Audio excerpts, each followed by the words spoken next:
Hey guys, welcome back to the channel. So today we've got my brother-in-law's Gladiator in the shop. So last time you saw this, I think it was out at Maris, and it was flexed out, had one tire way up in the air. There you go, you're gonna come down now. Perfect, perfect, perfect. There you go. There you go, money. So today we're gonna be installing some sway bar disconnects. So he went to Rusty's Offroad, and we got this kit right here. So adjustable sway bar links, and then just the pin disconnects. So should be a pretty fun, quick install. Came with a couple stickers, Rusty's advertisement, and then our instructions. So yeah, that's everything in the kit right there. Not much to it. You want to make sure that you do this on a nice flat surface. Make sure that your wheels are facing forward. Yeah, man, good looking Jeep. All right, let's get it up in the air and we'll get started. We're gonna be working right in here. There's a chance we might have to adjust the jack stands, but for now we'll leave them. We'll see if it works, and we'll go ahead and get the sway bar links, the upper and lower. Once you get these off, they won't be reused. So we're gonna go ahead and pull these off on the driver and passenger side. Yeah, here we go. And I'll say that. I don't know if it'll fit. So that's it for the driver's side. We're gonna go do the same thing on the passenger. Okay, so we got the sway bar links completely removed. You won't reuse any of that hardware, including the bolts. So this is the driver's side bracket. Whenever you compare it to the other one, it's got a wider opening here. And then you got your grade 8 hardware. So it says go ahead and install these on the lower tab for the sway bar link. You slide that on, and then we can go ahead and fully tighten this one down.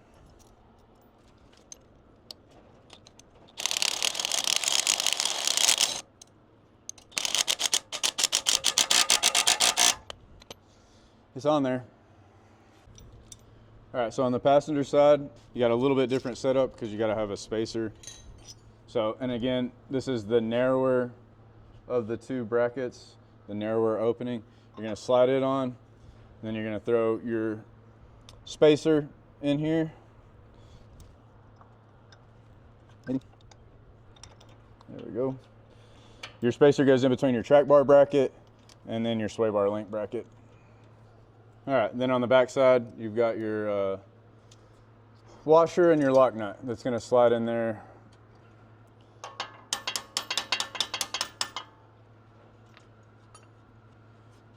All right, and so now we'll fully tighten this assembly down on the passenger side. All right, let's get it down.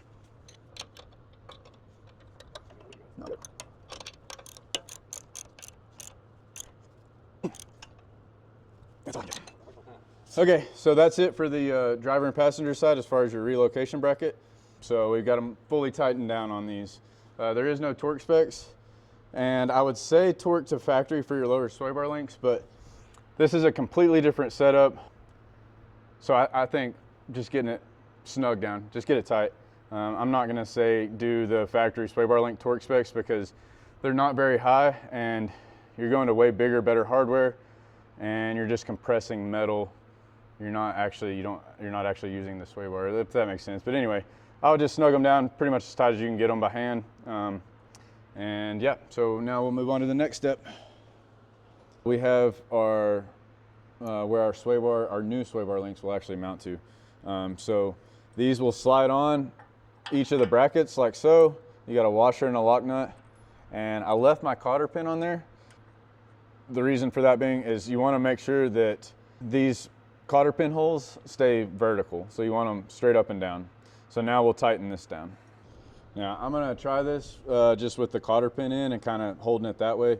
If it wants to spin too much, I might have to get a small screwdriver or something to stick in there, but I just want to make sure that those holes stay vertical. And again, the pins themselves on both of these lower brackets will point to the center of the vehicle on each side.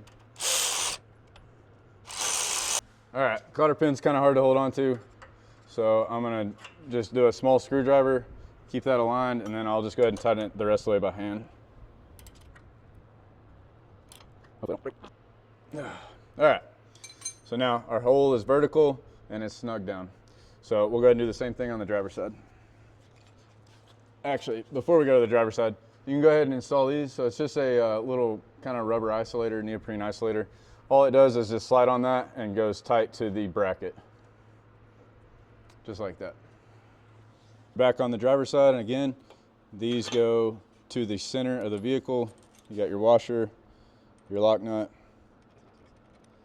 and then this neoprene piece will just slide on the outside. I'll go ahead and just throw it on there. I would use a screwdriver because I pinched my finger on the other side. No bueno.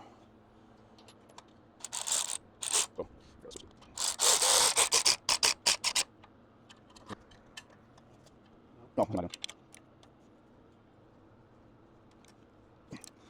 about as tight as I can get it. All right, and then just make sure your little isolator rubber pads all the way to the center and that your holes are vertical. So we're good on this side. Okay, next up is the exact same thing, except for on your sway bar link. So you want to make sure that it's now though it's pointing outward. So your lower one is pointing in, your top one in your sway bar is pointing out. Same thing, you'll do a washer, lock nut, and you want to make sure that the hole for the cotter pin is vertical.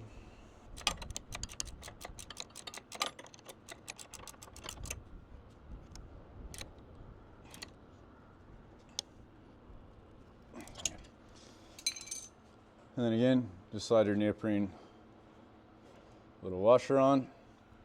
And so the driver's side is done. And we'll just do the same thing on the passenger side. Again, just make sure that your pin is pointing outward. Okay, now that we've got all of our retaining pins mounted on the vehicle, we've already adjusted this one, so I'll walk you through. We're gonna adjust these to the proper lengths. So they've got a little chart here for however much lift. So we have a 2-inch lift, so we went 6 1/4. 3-inch lift, 6 1/2, 3 1/4 inch lift, it would be 7. So we're just gonna go ahead and go to 6 1/4, which we've already got this one set. We threw it on the vehicle, made sure everything looked good. We were happy with it. So now we'll just do the same thing here. You wanna make sure you have equal threads on each side. Just go ahead and you just wanna tighten down your retaining nuts to the center to keep them out of the way. And then you can spin this center nut to tighten it down. So it's actually sucking in both sides right now. You just want to make sure that both your grease zerks stay on one side. All right, and now what we did on the first one, so you want to go center to center. So center of the hole, we got the 1 mark on the center of the hole, and we're looking at the 1/4 inch mark on, so it'd be, since I'm starting at the 1 mark, it'd be 7 1/4 in the center of the other hole. So that looks like it right there. Since we've already done this one and locked it in, we're just gonna compare, and I just wanna make sure that everything looks the same. So it looks good to me. All right, so now you wanna throw some Loctite in here. So these nuts, you're gonna tighten them to the outside links. So you wanna try to bottom out your nut to the inside and then put your thread locker on the top. Not a whole lot of room to work whenever you're only doing the 6 1/4 setting. So now hopefully if I didn't get those too tight, I can go ahead and hand tighten my nut to the outside on both of them. And then I'm probably gonna be in the way here, but you can hold center. And then also another weird thing is these are 2 different sizes. So this top one is a 19 and a 17. And you gotta remember these are, the top one is reverse thread. So I'm just gonna hold center and then snug up the top, just like that. Just making sure that my links are staying same, are even, and that both my grease zerks are pointing forward. And then we'll just snug that up. Sometimes if it wants to twist on you, I'll just hold this and then tighten here. So we snug that one up. Yep. Everything's tight. I can't get anything adjusted. Both our grease zerks are pointing forward. Now you can tell there, it's not quite exactly perfect, but that's okay because you've actually got a flex, whatever you want to call it in there. So these will give and move a little bit, so it doesn't have to be exactly perfect, but you want it as close as possible. Yeah, so everything's tight. They're both even. We're at 6 1/4. And now we're good to, actually what we're gonna do next is we're gonna throw these retaining brackets on the top. So we'll go ahead and get set up over there for that. We're on the driver's side right now. You're actually sitting behind the front bumper looking towards the rear of the vehicle. So this is the front of the spring tower. And then on the Mojaves, you can see this hose here is your bypass hose. So the bolt or the hole that we need to use is right here, but you can see that there's a plastic retaining pin in there. Now, we're gonna go ahead and remove that, and I'm not worried about it just because you have this metal bracket running all the way down. All this bracket's doing is holding that hose in place. So by removing this plastic piece right here, you're not gonna get your hose caught up in anything. It'll be fine. You got a retainer on the top, and then you've got this metal bracket running all the way down. So the bypass hose will be fine.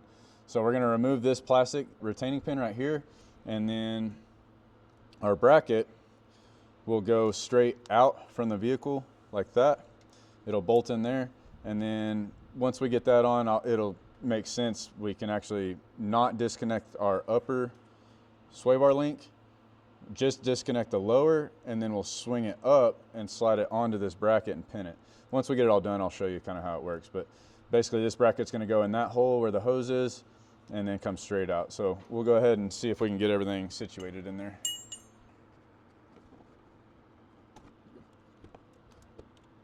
We got it up out of the way, and now I'll get a pair of pliers or something and pull that retaining clip out.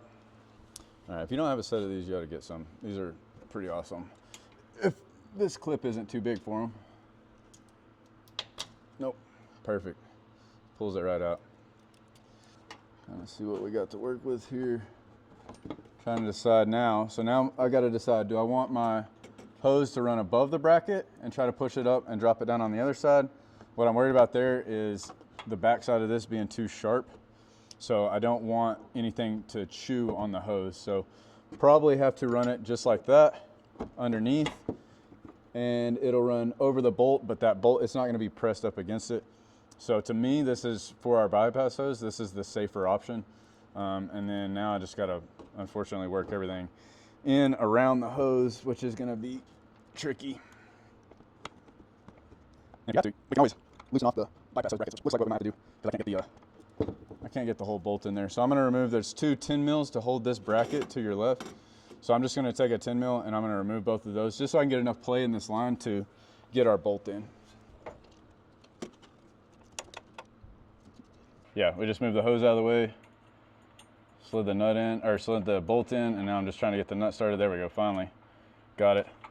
So now this, like I said, will go straight out from the vehicle, just like that. And then whenever we get, we'll go ahead and snug this down, and then whenever we get our hose back up, our hose will be back up there running right over that bolt head.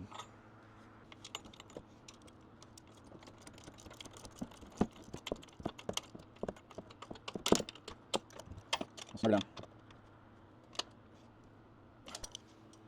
Okay, and then now we'll move our bypass hose back up into position and get those nuts or those bolts put back in. Cool. So now we're good here, and we'll go do the same thing on the other side. All right, kind of give everything a once over. Just want to make sure that all the wiring's out of the way. Our hose isn't rubbing on anything bad. Our bracket is perpendicular and tight, so everything looks good here. So now we'll go ahead and I'll show you this. So let's get you down a little lower. All right, so now whenever you mount these, you're literally just sliding them on like so. So now this is your sway bars connected. You have the cotter pins. So this top cotter pin you can leave on. And then obviously, if you're driving or whatever, you want to put on the lower. So now you're set up, ready to go. Sway bar is fully connected. And obviously you would do this on both sides. So now whenever you're ready to disconnect it, you just pull the lower cotter pin, pop it off, swing it up, slide it on, drop your cotter pin in, and boom. Now you're fully disconnected, and what this does is it'll keep your sway bar up. So if you're hitting bumps or anything, your sway bar's not just swinging around all over the place. We still need to get these greased up so that they're nice and flexible and everything, and nothing's squeaking or anything like that. So we'll get a grease gun, get some grease in there, but yeah, that's the full install right there. We're done. We'll do the same thing on the other side and throw it on, throw our cotter pins on and grease it up, and that's it. The amount of travel that you can gain from sway bar disconnects is amazing. Which you saw this thing already out on the trail, and that was with sway bars connected, and he had a really good amount of flex. I was really surprised with the Mojave and how well the suspension system works just with the sway bars connected. So I'm really excited to get out there and see just how much flex he's got now on the front end. So hopefully you'll see this thing out at Maris pretty soon, and we'll get it flexed out and test everything out. And also we want to just look at his brake lines, make sure nothing's getting too tight, make sure everything's functional, make sure that, you know, the other thing you kind of got to think about is with these disconnected, your suspension, whenever it's at full compression, could come in contact here. So that's just something that you want to look at, and you want to, whenever you're out there testing and stuff, just make sure that at full flex, at full lock, you know, wheel to wheel with the tire, you just want to make sure that nothing's binding and nothing's hitting. So anyway, I hope y'all enjoyed this video. Pretty simple, pretty easy, not a whole lot to it. We'll see you next time.